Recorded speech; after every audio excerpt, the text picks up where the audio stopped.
আমাকে না পেছনের ব্যাকগ্রাউন্ডটা দেখান। আমাকে দেখায় কি লাভ? চোখে পড়ে না? এগুলো চোখে পড়ে না? আসেন, আসেন, সরাসরি দেখাই, আসেন। মানুষের জীবন কেমন হতে পারে, আসেন। এই যে আমরা যারা 10 তলা বিল্ডিং এর নিচে থেকে শান্তির ঘুম ঘুমাই আর অসহায় মানুষগুলোর খবর রাখি না, আসেন আসেন, তারা আজকে দেখাবো কি অবস্থা, মানুষ কোথায় বাস করে। আগে লোকটা দেখেন, পরে আমি কথা বলতেছি। লোকটা দেখেন জাস্ট, আসেন এবার।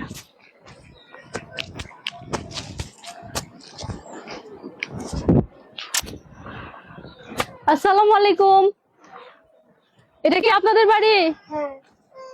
এদিকে আসেন। কি নাম আপনার? জেসমিন। ভাই কি করে? ভাই কৃষি কাজ করে। কৃষি কাজ করে। এখানে থাকেন? জি। কয় ছেলে মেয়ে? আমার 2 ছেলে মেয়ে। 2 ছেলে মেয়ে এই ভাঙা ঘরে থাকা যায়? জি। দরজা কই? এটা কি দরজা? হ্যাঁ, এটাই দরজা। আল্লাহ রে আল্লাহ, এইভাবে কি কোনো মানুষ থাকতে পারে? থাকি কি করবো, গরিব মানুষ। গরিব মানুষ। জি। রোজা আছেন? হ্যাঁ, রোজা। কি খায় রোজা রাখছেন? এই যে ভাত খায় রোজা রাখছে। ভাত খায়। কয় ছেলে মেয়ে আপনার? 1 ছেলে 1 মেয়ে। ওই আরে, ছেলেটা ওই দিকে। আচ্ছা আচ্ছা, ভেতরে বাচ্চা কাঁদতেছে, যান যান যান, বাচ্চাকে থামান। প্রিয় দর্শক, একটু ব্যাকগ্রাউন্ডটা আমি দেখাই। আর সব থেকে দুঃখজনক বিষয়টা আমি আপনাকে দেখাই। এই দেখেন, একটু পরে কিন্তু রান্না বান্না হবে না আপা? হ্যাঁ, পালং শাক। পালং শাক? এই শাক দিয়ে রান্না করে খাবেন? হ্যাঁ। মাছ কই?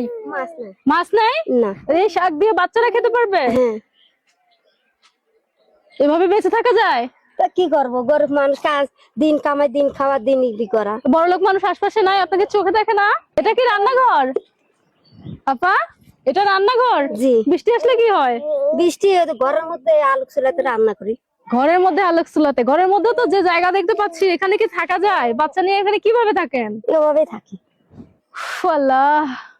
প্রিয় দর্শক, এই দেখেন, এটাকে বাড়ি বলা চলে না, গাছের তলা বলা চলে। এই দেখেন, একটা ছোট খাটো লিচু চারা হয়েছে। এই লিচু চারার নিচে এই দেখেন রান্নাঘর। দেখেন, দরকার আছে কি শেপ শেপ করে রাখা, সাজিয়ে রাখা সেই বড় ফ্ল্যাট বাসার রান্নাঘর? এখানে কি এই পরিবেশে থাকা যায়? এদিকে আসেন তো আপনি। এ পরিবেশে থাকি। কষ্ট হয় না? কষ্ট হয়, কি করবো।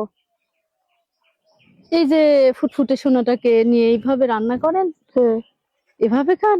এভাবে খাই। তাহলে আজকে কি খাওয়া? রোজা রাখছেন সারাদিন, সারাদিন পরে এই শাক খাবেন? জি। এই শাক খেয়ে রোজা ভাঙবেন? হ্যাঁ।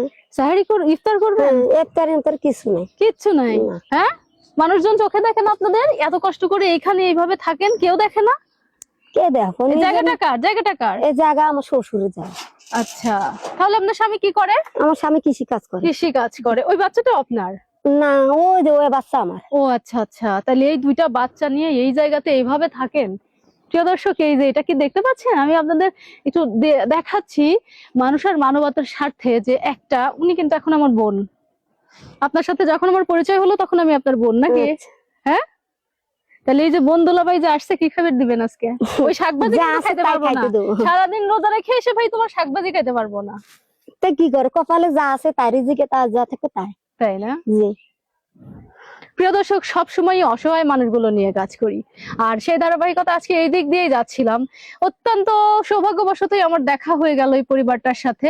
মানুষের জীবন এক এক সময় এক এক রকম, এক এক রং ধারণ করে। এই বোনটার আজকে এই অবস্থা, কালকে হয়তো নাও থাকতে পারে। আর আমরা যারা ধনী আছি তারা আল্লাহর কাছে যাই কি কৈফিয়ত দিব? তো প্রিয় দর্শক, ভিডিওটি বেশি বেশি শেয়ার করবেন। আমি আমার পক্ষ থেকে এই আপার জন্য সামান্য কিছু উপহার দিয়ে যাই। আপা, জাস্ট আপনারা সবাই মিলে ইফতার করবেন, এটা আমার পক্ষ থেকে, আপনার বোনের পক্ষ থেকে আপনাদের উপহার, ঠিক আছে?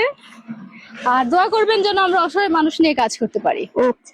আর প্রিয় দর্শক, এই ভিডিওটি দেখার পরে আমি এখানে আবার আসতে চাই।